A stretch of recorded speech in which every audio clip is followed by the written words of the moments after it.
Assalamualaikum warahmatullahi wabarakatuh.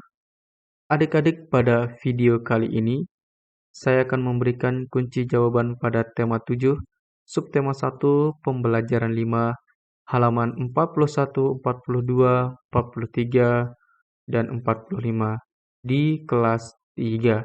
Baik, langsung saja kita jawab di halaman 41. Apakah manfaat dari teknologi pangan dalam pengolahan susu sapi?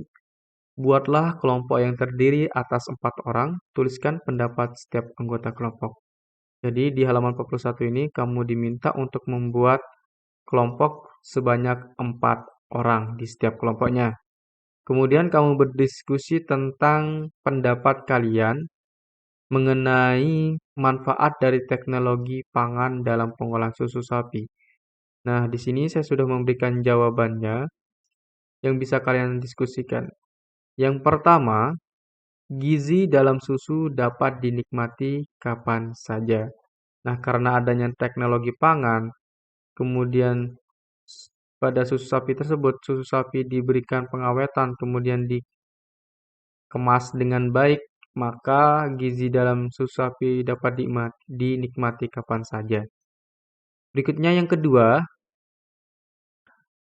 karena adanya teknologi pangan yang diawetkan, akan menjaga makanan berbahan susu menjadi lebih awet atau lebih menjadi bertahan lama. Itu adalah manfaat dari teknologi pangan pada pengolahan susu sapi. Kemudian yang ketiga, pengolahan susu menjadi produk baru seperti yogurt di sini ya, keju, mentega dan es krim. Oke, susu yang diolah oleh teknologi pangan bisa menghasilkan seperti yogurt, kemudian keju, mentega, dan es krim. Yang keempat, makanan berbahan susu lebih menarik bagi anak-anak. Nah, karena susu merupakan makanan yang memiliki rasa manis, itu dapat lebih menarik bagi anak-anak. Selain itu, karena pengemasan yang menarik pada eh, susu sapi, itu menyebabkan anak-anak juga tertarik untuk meminum susu. Nah, oleh karena itu, teknologi pangan ini sangat penting bagi kita semua. Berikutnya, berdasarkan hasil diskusi, manfaat dari teknologi pangan dalam pengolahan susu sapi adalah, oke, manfaat yang pertama, susu sapi akan menjadi lebih awet. Itu adalah manfaat dari pengolahan susu sapi. Kemudian yang kedua, bisa dinikmati kapan saja dan dapat menarik minat anak-anak untuk mengkonsumsi susu sapi. Nah, karena adanya kemasan yang menarik, itu menyebabkan anak-anak dapat tertarik untuk mengkonsumsi atau meminum susu sapi. Berikutnya di halaman 42, amati kata-kata yang digarisbawahi pada teks pengolahan susu sapi.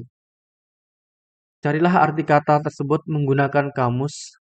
Kamu bisa minta bantuan pada orang tua atau gurumu.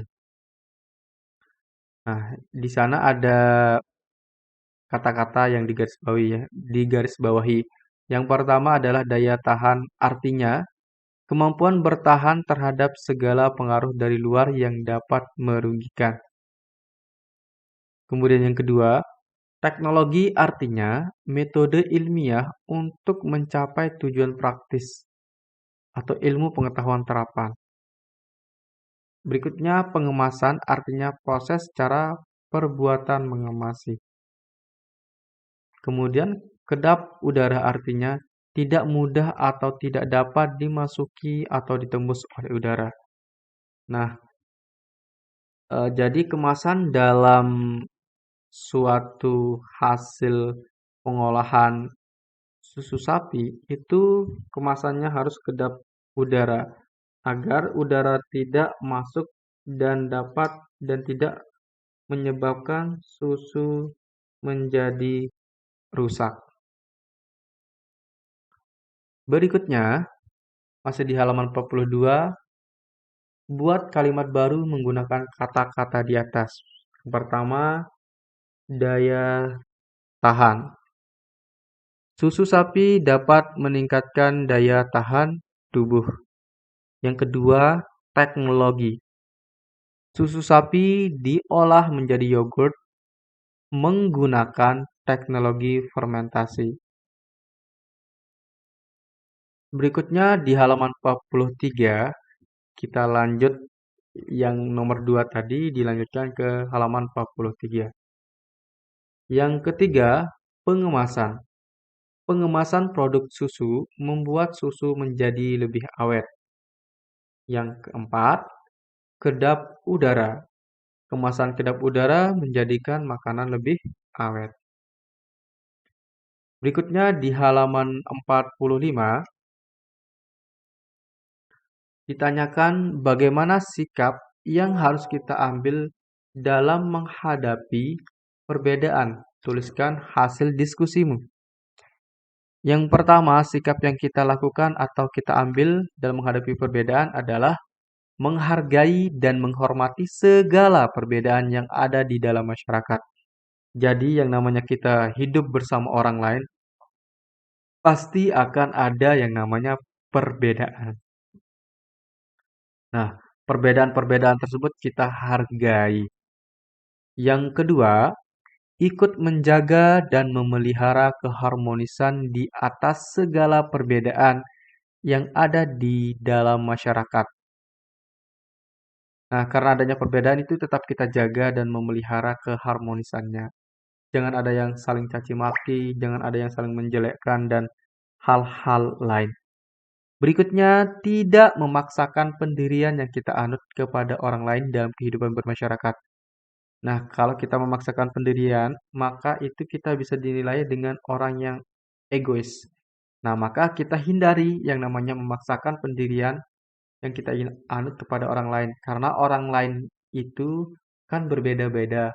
Nah, oleh sebab itu, jangan sekali-kali memaksakan pendirian diri sendiri kepada orang lain. Yang keempat, mengutamakan sikap toleran dan tenggang rasa. Yang kelima, mengutamakan kepentingan bersama di atas segala perbedaan yang ada. Nah, yang dilakukan dalam perbedaan-perbedaan itu adalah yang kita utamakan adalah kepentingan bersama. Misalkan di dalam kita bermasyarakat, karena adanya perbedaan kita memiliki tujuan yang berbeda, kemudian orang-orang di sekitar kita juga memiliki tujuan yang berbeda-beda. Nah, dari perbedaan-perbedaan itu kita diskusikan, kemudian kita cari jalan yang terbaik. Yang penting itu dapat mengutamakan kepentingan bersama, misalkan membangun jalan dan membangun hal-hal lain. Oke, itu saja untuk kunci jawaban yang ada di pembelajaran ini. Sekian, Assalamualaikum warahmatullahi wabarakatuh.